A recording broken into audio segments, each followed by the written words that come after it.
Oh, hey guys, what's up? It's me, Sydney. Long time no see. It's actually been like 24 hours, but we're back. We're back with that AZ. You can't see it. That AZ900. Um, so, fun fact, I can actually share a screen here. So, we're going to do a little bit of that during here. I might link some of my stuff down below, or at least start linking some of that so you can follow me. If you're here from LinkedIn, hello, hello. If you're not, hi, good afternoon. But as it says before, we're going to be learning a little bit about AZ900, the fundamental cert, and I'm just going to give you a little bit of like a preview of what I've already kind of learned so far. And this will probably be heavily noted, but hey, at least the notes say I'm paying attention. So first, there's like three major cloud service providers: Google Cloud Service Provider, AWS, and then Microsoft Azure. And fun fact about Azure, it's basically about like it's the color of the bluest sky without any clouds in it. And Microsoft's headquarters, and it's made by Microsoft. And Microsoft headquarters are in Redmond, Washington. So I think it's really funny because I've heard Washington is a very rainy state. So what is a cloud? The cloud is basically like cloud-based services. So these allow for you to use different resources and machines like databases, VMs, VNets, hosting, management of accounts, password management, data flow, ingestion, immersion, like it does that. And basically cloud also meets your business goals because whenever you're a business, you're thinking about your key common line, your common bottom line, which is making sure how much am I using, how much am I consuming, kind of those are the two things. How much am I consuming and using? What am I paying for? What am I getting out of it? And how can I optimize? And I believe cloud kind of really fits those five questions. One, because you pay as you go, so you're paying for whatever you're needing, and it's scalable and it's retractable depending on how much you need. And you can also automate it. So if you know for a fact that during a certain particular time of the year or time of the day, you know you're gonna have a lot of data coming in, so then you can kind of scale and ebb and add and flow, and I'll bring that up as well. It's global, so you're gonna have a wide array of access to the global market, not just what's in your national radius. um and you can choose a region. So like I know for the United States we have like northeast, north central something, northeast. That's bad that I don't know my directions. But we have like three main regions that we use. And then on top of that, it also gives you the opportunity to secure. So everything is handled at a very like micro granular level of, okay, we're gonna give X, Y, and Z permission so that they can do this. It's like whenever you try to log into an account. So somebody from finance may not need to see what the cloud team sees, and somebody who works in security ops may need to see everything. And it just Azure gives you the opportunity to actually take that management and that governance of that data into your own hands. It's reliable. So I believe Azure has over 100 different data centers in the world. So that's potentially 100 times that your information could be saved, could be replicated. And when you come with that many different data centers, and then each data center or each country has a region, and I believe in each region there's like a total of three like points of access. So you're getting one constant access to your constant connectivity to your data that's in the cloud. It's reliable, so you know for a fact that it can be replicated, can be reloaded, it can be easily accessible and found. And then two, when you use Azure, Azure is a software, and I might get yelled at because it's also a software and infrastructure as a software. Um, so I kind of hold it as the same exact thing of where Azure is 100% responsible for what it's doing. It's that paid bodyguard that's going to make sure that whoever is outside the club, they're outside the club, and what needs to stay in and be protected, sensitive data is protected. Um, and then they also talk about scalability, and then you can also automate it. And I talked about those two earlier. which is cool because as in the idea of paying for everything, I think of it as a grocery store. I always kind of hold it akin to being like the grocery store. You only buy for what you need. You're not buying the whole thing. Liberty Mutual is like pay for what you need, not what you don't. So I kind of hold it at that same thing. And then we have a triangle. Ooh, I look a little federal. We have a we have a we have a pyramid. We have a pyramid, okay? So the pyramid goes from the bottom is infrastructure as a service, which is basically all of your admin work. So laying down that integral pipeline of managing that data, of building the architecture for these different services is going to be at the bottom. And then you have PaaS, which is platform as a service. That's more of like your deployment and management. So administration at the bottom, deployment and management, and then you have the customer base with the customer base, which is at the very top, and that is software as a service. So think about that as YouTube. You are responsible for nothing. You upload your content, and they're going to put the safeties behind it, so your content isn't taken or is nothing malicious from it's secured. That's what we're gonna say. It's secured. This live stream is secured, and I'm all doing this on YouTube and Google's infrastructure. So there's different cloud deployment models, which there's three: private, public, private, public, and private, public, and hybrid. So private is you are providing your own everything, your own lights, your own servers, your own switchboard, your own cables, your own personnel, your own training, your own in what's the word? What's the word? What's the word? You're handling everything, every single cost that comes with that.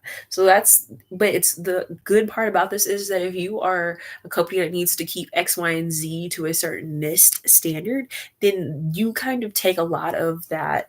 Okay, I'm leaving this information in the hands of the software who may have, like in this case, infrastructure as a cloud that has this very level access of security. Well, now we're putting it up towards we take it on ourselves. So on the private, you're going to have your own data center. Like I said, your own data, your own switches, your own routers, your own managing computers to manage the traffic that's on those that's going in and out of your servers, and everything's responsible in you. Public is the idea that everybody pays a little so we can have a lot. So you'll have access to whatever the public cloud is giving you. So everything built by the cloud provider. So what they expose you to is what you have. Now, I've heard some things where you can find your own things and incorporate it. We'll learn more about that as we go through. But that, and then you have the hybrid model, which you're having your on-prem data center while also relying on having your information replicated into the cloud. So it's the best of both worlds. It's usually it's the most cost effective. And what you're responsible for, let's see. You're responsible for the implementation, the middleware service configuration, and then the training. Whereas, like I said before, for the on-prem, implementation, configuration, training, physical security, hardware, and then IT personnel to actually make sure it's working. So, and here's what I did for that. But that was really cool. The hybrid is just it's a better way, and I feel like you get a better bang for your buck while also having your data at home within your own premises, while also having the same exact thing replicated to the cloud. So you can pull from that data at any time, and if there was one to go down at one point in time, then you can go ahead and reroute it and pull it back. And as we continue to go through this, then I'll kind of give you more of like conversations about it. So we now move to total cost of ownership in operation. So you have CapEx, which is your capital expense, and then you also have OpEx, which is your operational expense. So first off, we're going to go with the CapEx. Most people will say you have to have money first. So whenever businesses, they talk about their budget first. Okay, well, we have X amount of money to spend on these things. Where can we get a rebate back? What can we do with the most bang with our buck? So that's a lot of like CapEx. So it's really like you see this much of the cost, but then you have a whole iceberg under it, which did that drawing. You have a whole iceberg under it. where, like I said, you have to come up with your own implementation, configuration, middleware, training, physical security, hardware, personnel, the whole work. That's unknown expenses that are just constant. Like that right there is eight different unknown expenses that already off my mind weren't even included. So, but the top is the known expense. So you have the top of your iceberg is what you already know that you're going to initially invest, but then the bottom is, like I said, the things you don't.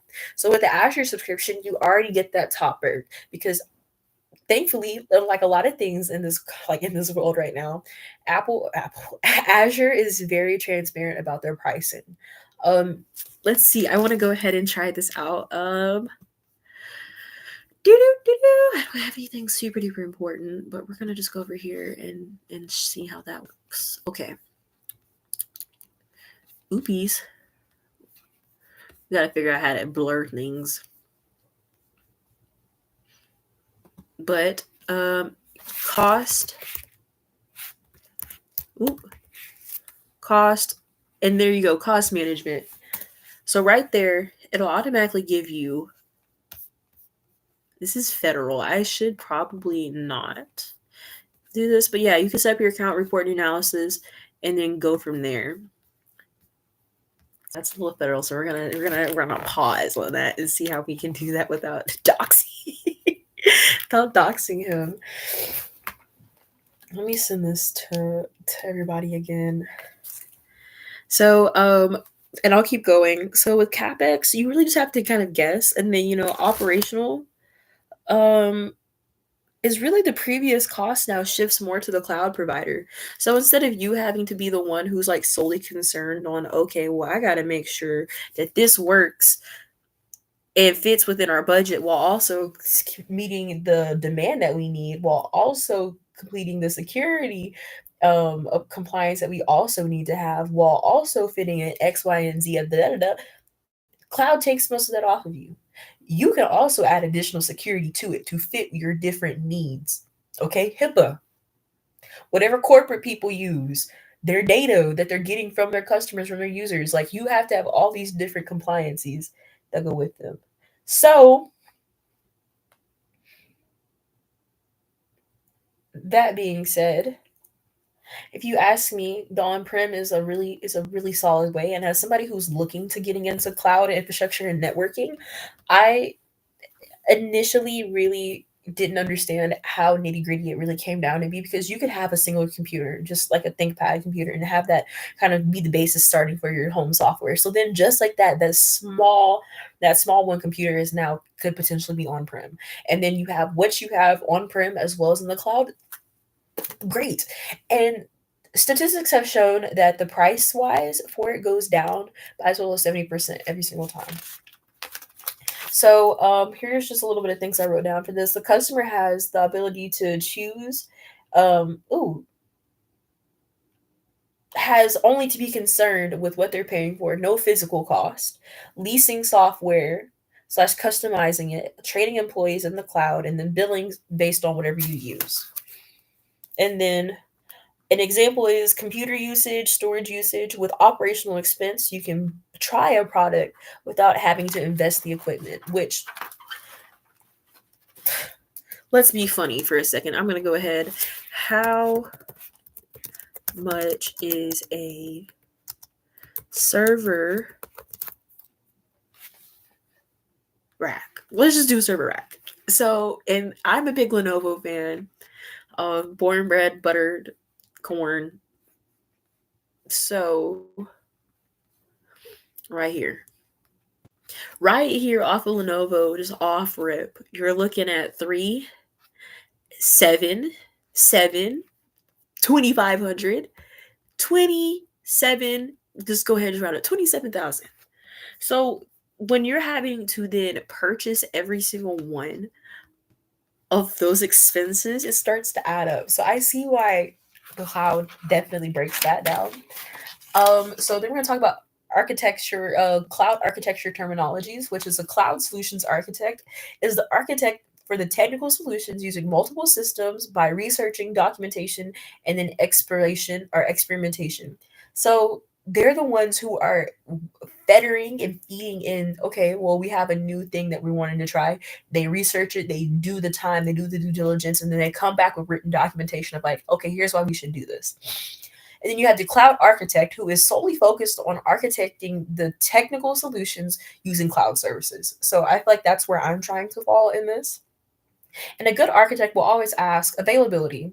How are you going to ensure that your server state remains available, high availability, HA? Scalability, your ability to grow rapidly and unimpededly. So that means you got to build at a moment's notice, no hangups, right there on the dot. Elasticity, which is your ability to shrink and to be able to expand and meet your demand. Fault tolerance, your ability to prevent failure. And there's always a saying in IT, what can go wrong will go wrong. Prepare for what will go wrong. Everything will go wrong. Everything will fail. So you have to be prepared for that. And then disaster recovery. So as I just said before, it's gonna fail. How are you going to recover from that failure? High durability. So keep in mind, security also is a major part of being a solutions architect because once again, you're holding that data. You need to make sure that meets the standard. And then cost. How much is it going to cost? So security and cost are mainly the two biggest things. Is okay, well, it can be cheap, but if it's not secure, what's the point? And it can be expensive or it can be secure, but it's gonna be expensive. So just having to keep that in mind. So high availability is just remaining to be available. It ensures that there is no single failure point, and then you kind of get Azure load balances. So we got three cheerleaders. Got three cheerleaders. They're storages, but three cheerleaders. So the cheerleaders, one failed, one falls. Okay, oop, oop. So the good coach, the architect, solution architect in this situation is the coach. He's gonna have a balancer. Yeah, an Azure load balancer. So we have all this information. We have all these different, the three girls, they're intermingling on the cheer floor. They're dancing, they're moving. They're putting their best foot forward, but then fall, broken ankle. So now we have a load balancer. That load balancer is now going to take the emphasis off the one broken ankle girl, oop, and now put it on the two that are still able to 100% perform. And the idea of having these three different girls is that yes, they have the same skills, the same sets of data, but they're also replicated of each other. So if one goes down, we could still function without the other two. And that's I don't know where that is, but I did have that put down in here. I think it was originally in the reliability is the fault tolerance is just basically saying a cog in the arm that even though this one cog is missing, we're still able to move and do that task.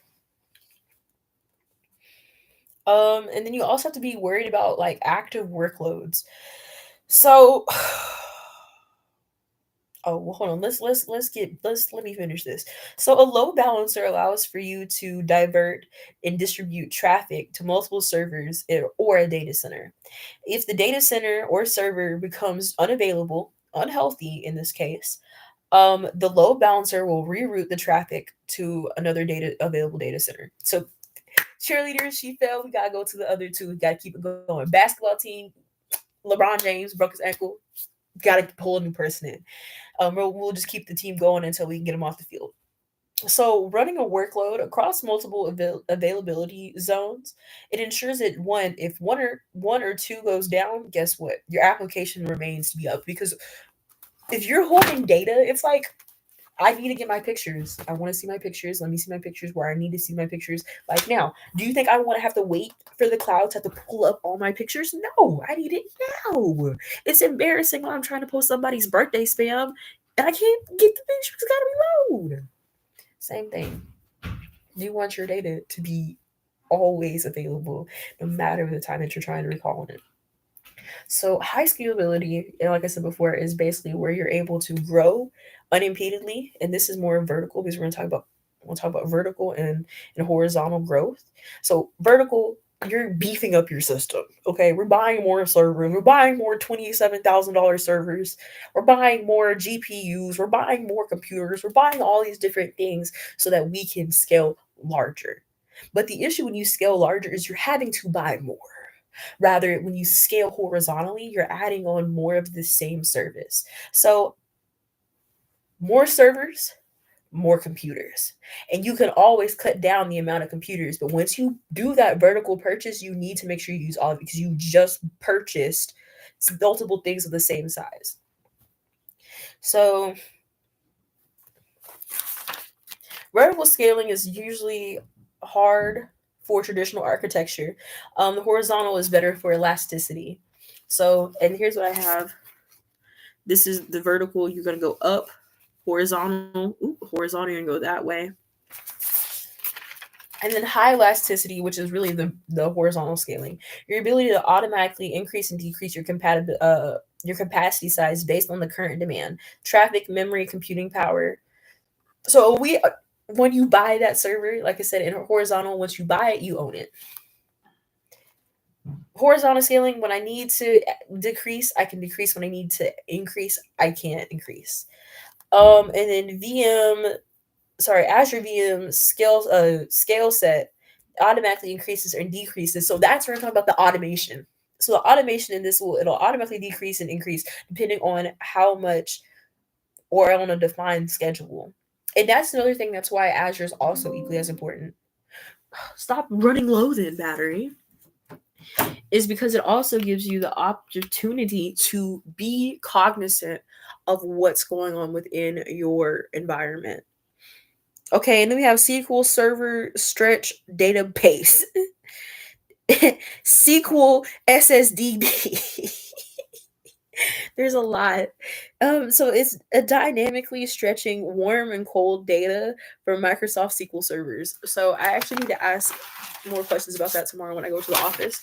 And then as far as we've gotten so far in a quick 25-minute wrap up is high failure tolerance. No single failure point, preventing the chance of failure. Okay, so fail over is a plan to shift traffic to a redundant system in case a primary storage fails. Like two parents, mom's sick, but dad's gonna take you to the basketball game because you need to go. And then look at my little cute drawing. Look good drawing he did. And then Azure Traffic Based Management is a DNS based traffic balancer, which that's cool.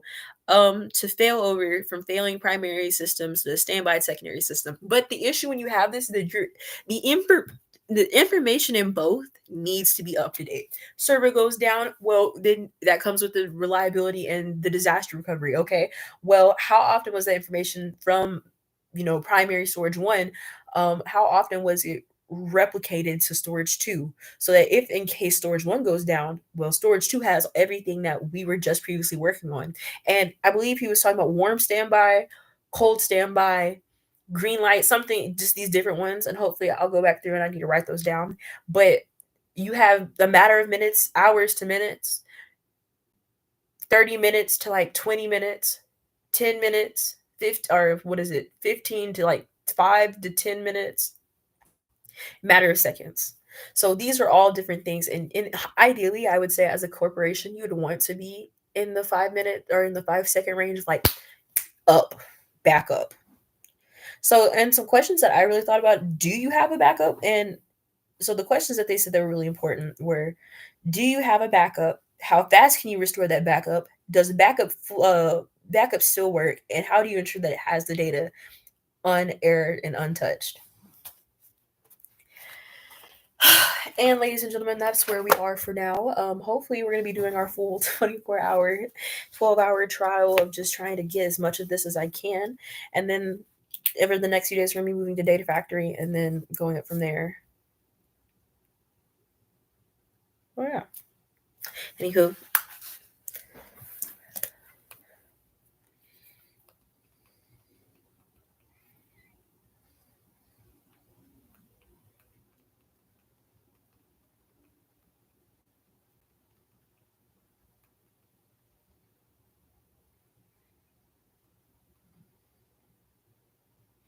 I want a popsicle. But hopefully I will take a break. So currently I'm right now on an hour or on minute 52. So probably by, I'm going to set an alarm for myself. So we're gonna do two alarms. We're gonna do an hour. We're gonna do 8 hours and 30 minutes, which is really ideally how long it should take. I don't think it's gonna take longer than that because I take notes. But then we're gonna make a break for about an hour and a half, and I already have this one set up right there. So an hour and a half from now will be 10:07. I can either decide if I'm at a point where I can stop. I'm trying to find a more efficient way of note taking. So just right there, you see what time it is. And right now it's saying that if all things go well, I actually have to be at work around this time or getting ready to go to work at this time. So I'm seeing this as a walk in with all the knowledge that I just learned. And at the very least, I can regurgitate every single thing out and then call it a day.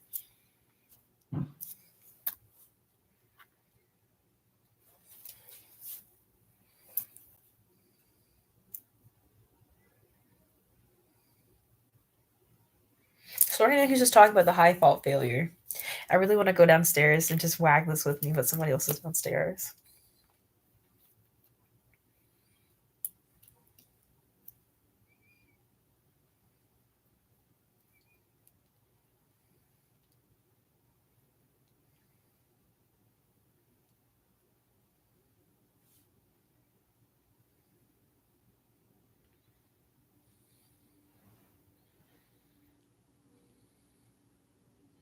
That's a good question.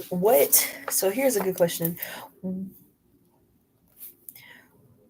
What alerts it? Is it the same thing earlier where it was talking about like I don't remember where it was the Azure Traffic Manager, the system of a failure.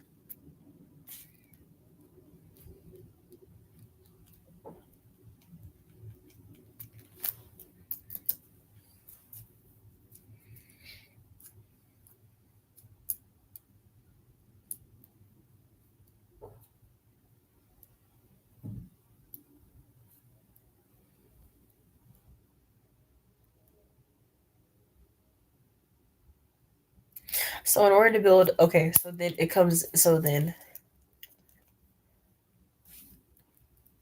I'm gonna make a little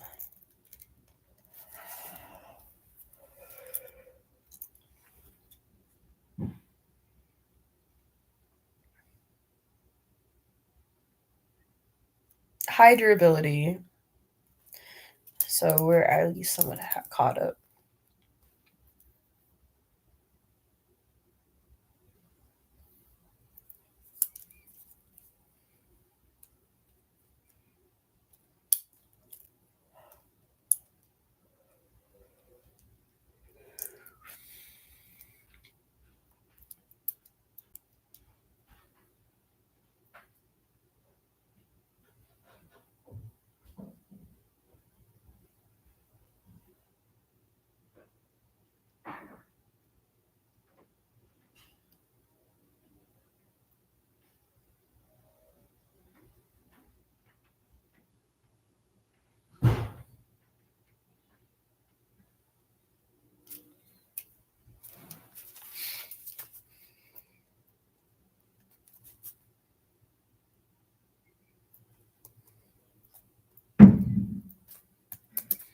Business continuity plans. So I'm assuming, so this already says a business continuity plan is a document that outlines how a business will continue operating during an unplanned disruption of service. So now we're really kind of getting into the part, okay, well, it went down. Now how are we going to fix it and what we're going to do? I do believe a good majority of cloud is documentation, understanding what to do in cases of these failures, building plans that can mitigate these because at the end of the day a lot of what you have to do and work on is how can we make a plan because everything's going to fail, like it's going to fail. So how do we as a business and as a service provider in this case, how do we prevent the failure?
Let's put unplanned.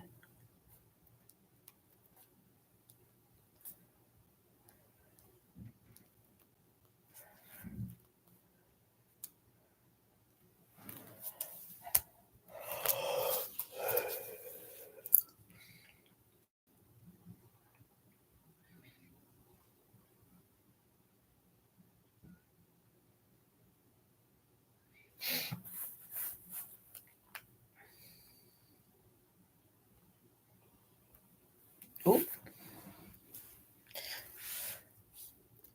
okay. Well, hold on. Let me let him talk.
I want to see if there's an Azure.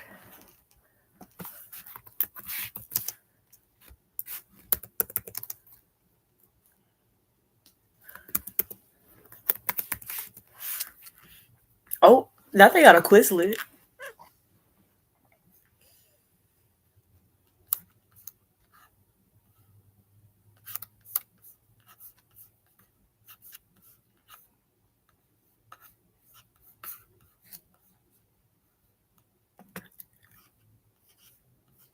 Oh, yeah.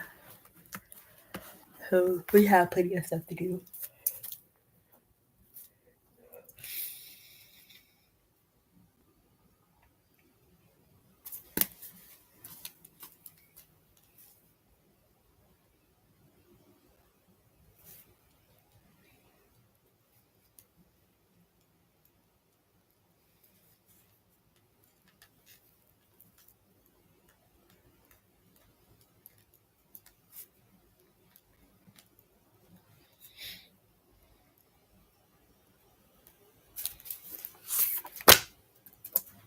Oh, and I finished. Okay, that was quick.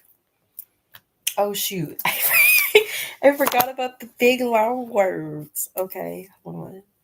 So let's just do this. And we're gonna do this. Max time acceptable because that is gonna acceptable.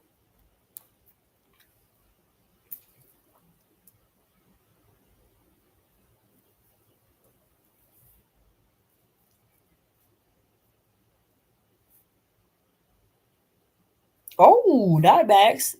So points is how much data loss. Max acceptable data loss. Data loss. After, because we're just gonna put after. Unplanned data loss.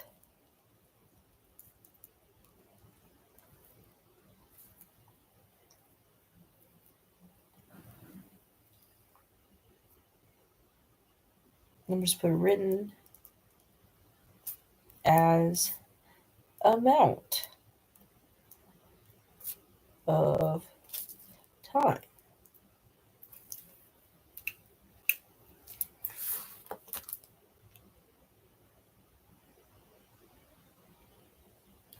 And then max. Now this is maximum amount of max downtime.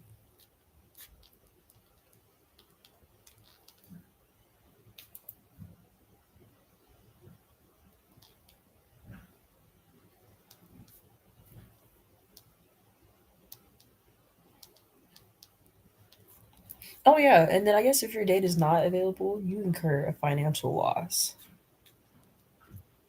So makes sense. Makes sense. And then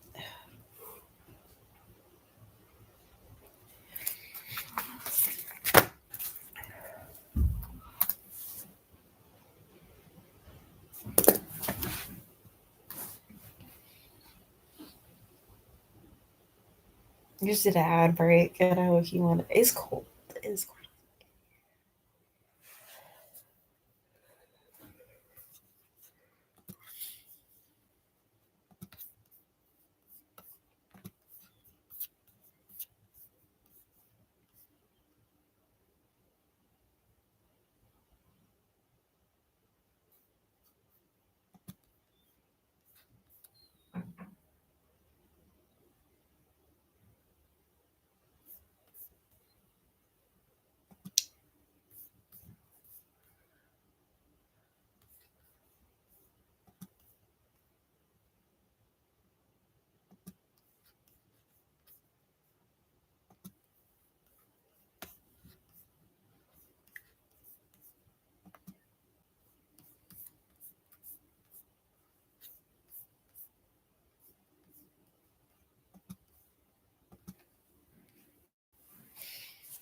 Oh, this is Speechify. I actually have mad beef with Speechify right now, and I believe it actually has to deal with their data and how they consume and use our data. So if I get good enough, I'm gonna do a whole video about that.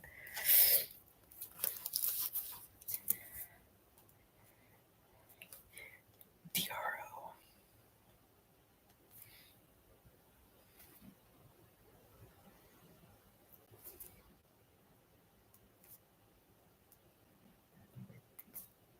Excuse me.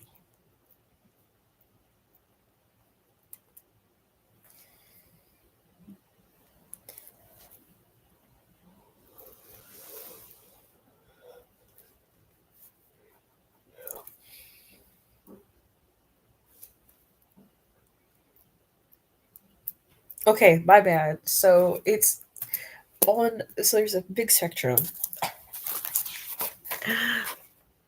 Which side is which for you?